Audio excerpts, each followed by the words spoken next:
সলেয়া বুঝলাম না। সলেয়া মজিদপুর মাদ্রাসায় পড়ো। তোমার পায়ের স্যান্ডেল কত দিন কিনা? হ্যাঁ, এক মাস থেকে স্যান্ডেল নাই। তুমি খালি পায়ে ঘোরো, তোমার কষ্ট হয় না?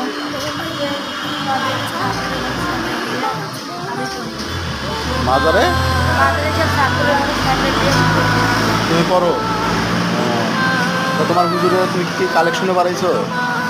মাদ্রাসা কালেকশন তোমার হুজুরে তোমার খালি পায়ে নিয়ে আছে, তার স্যান্ডেলের কথা কিছু বলে না?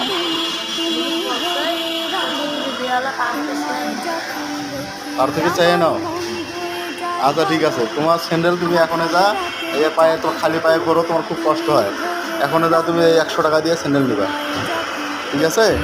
যা স্যান্ডেল পায়ে দিয়া হাঁটি বেড়াবা। হুজুরে যদি কিছু বলে যে আমাকে একজন স্যান্ডেল কিনে দিছে, ঠিক আছে? যাও, আমার সময় থাকলে যাইতাম।